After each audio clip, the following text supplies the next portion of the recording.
Hey everyone, welcome back to my channel. আজকে আমি দেখাবো সাবুদানার একটা ডেজার্ট বা এটাকে আপনারা সাবুদানার পায়েসও বলতে পারেন। তো আমরা অনেকেই সাবুদানা রান্না করতে পারি না, আবার অনেকেই পারি কিন্তু একটু ডিফারেন্টভাবে স্বাদটা একটু বাড়িয়ে রান্না করতে অনেকেই জানি না। তো আজকে আমি সেই প্রসেসটাই দেখাবো।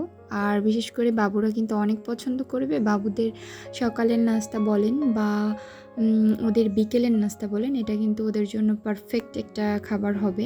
আর সাবুদানায় কিন্তু প্রচুর পরিমাণে কার্বোহাইড্রেট আছে, যেটা বাচ্চাদেরকে ওজন বাড়াতে সাহায্য করে। তো এজন্য বাচ্চাদের সপ্তাহে 2 দিন বা 1 দিন দিতে পারেন সাবুদানাটা। এটা ডাক্তাররাই ফলো করতে বলে 2-1 দিন দিতে। তো চলুন আমরা এখন রান্নার প্রসেসটা দেখে নিই। তো এখানে আমি 1/2 কাপ সাবুদানা সিদ্ধ করে নিয়েছি, আর একটু কম সিদ্ধ করতে হবে। তো আমারটা একটু বেশি হয়ে গেছে, তো কোনো সমস্যা নেই। এরপরে আমি এখানে সাবুদানাটা ফ্রিজে রেখেছিলাম, যে কোনো একটু কারণে আমার তাড়া ছিল তাই। তো আর নিয়েছি পাউডার মিল্ক, আর নিয়েছি সুজি। এখানে 1 টেবিল চামচ সুজি আর 2 টেবিল চামচ পাউডার মিল্ক নিয়েছি।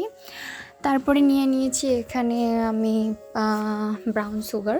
তো আপনারা যে কোনো সুগার বা মিশ্রি ইউজ করতে পারেন, কোনো সমস্যা নেই। আর নিয়েছি 1/2 লিটারের মতো দুধ। আর নিয়েছি এখানে হেভি ক্রিম। তো আপনারা হেভি ক্রিম ছাড়াও রান্না করতে পারেন, কিন্তু হেভি ক্রিমটা একটু বেশি মজার, এই জন্য নিলাম। তো এরপরে আমি এগুলো নিয়ে রান্নার প্রসেসে চলে যাব। তো এখানে আমি একটু গলানো বাটার দিয়ে দিলাম প্যানটা যখন গরম হবে তখন। আর এরপরে সেই যে সুজিটা ছিল সুজিটা দিয়ে দিব। আর সুজিটা দিয়ে চুলাটা লো ফ্লেমে রেখে কিন্তু আস্তে আস্তে করে একটু ভেজে নিতে হবে। যখন একটা স্মেল আসবে তখন সুজিটার ভিতরে সেই যে ওখানে 1/2 লিটার হবে না, 1 কাপ দুধ নিয়েছিলাম, যে 1 কাপের একটু বেশি, 1.5 কাপ বলতে পারেন, 1.5 কাপ, সেই 1.5 কাপ দুধটা দিয়ে দেব। তো আমার এটা অলরেডি অনেকটা ভাজা হয়ে গেছে, এখন খুব একটা স্মেল আসছে। এখন আমি সেই দুধটা দিয়ে দিব। আর দুধটা যেহেতু ফ্রিজে ছিল তাই একটু মেল্ট হতে সময় লাগবে। তো আমি আস্তে আস্তে করে এখন নেড়ে চেড়ে নিব, কারণ তলায় যাতে না লাগে সেজন্য আস্তে আস্তে করে তলা ঘষে ঘষে নাড়তে হবে। আর হ্যাঁ, এটা কিন্তু অনেকটা ঠিক হলে তারপরে নামাতে হবে। এরপরে আমি হেভি ক্রিমটাও দিয়ে দিলাম। তো দেওয়ার পরে আমি এখানে আবারও একটু নেড়েচেড়ে মিশিয়ে নিব। এভাবে অনবরত নাড়তে চাড়তে তারপরে কিন্তু এখানে আমি যখন দুধে ব্লক চলে আসবে বা দুধটা উতলে যাবে তখন কিন্তু আমি কিন্তু এখন এই যে 1 সিটা লবণ দিয়ে দিলাম, কারণ এখানে আমার মনে হয় যে মিষ্টি জিনিসে লবণ দেওয়াটা স্বাদটা দ্বিগুণ করে দেয়।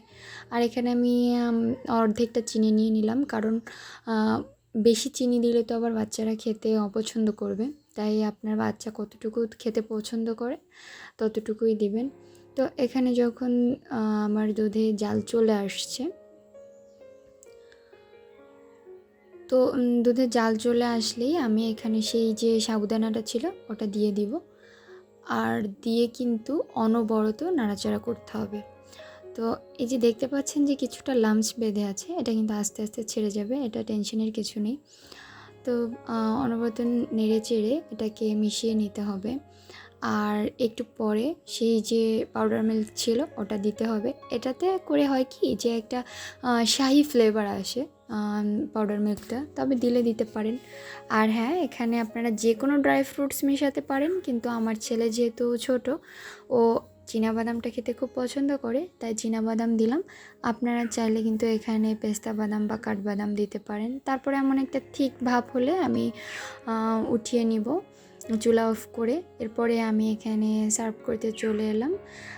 তো আপনারা চাইলে যে কোনো ডিশে সার্ভ করতে পারেন, কিন্তু আমার বাবুর জন্য আমি ছোট একটা বাটিতে করে নিয়েছি। আর এখানে আমার বাবু ছিল তাই একটু ধরাধরি করছিল। তো দেখতেই পাচ্ছেন যে কেমন অনেকটা ঘন হয়ে গেছে। তো আপনারা এর থেকে ঘন করে উঠাতে যাবেন না, তাহলে কিন্তু খুব বেশি ভালো লাগবে না দেখতে। আর ঠান্ডা হলে কিন্তু এটা আরও ঘন হয়ে যাবে। আর এরপরে আমি এর উপরে কিছু বাদাম কুচি বা বাদাম ছিটিয়ে দিব।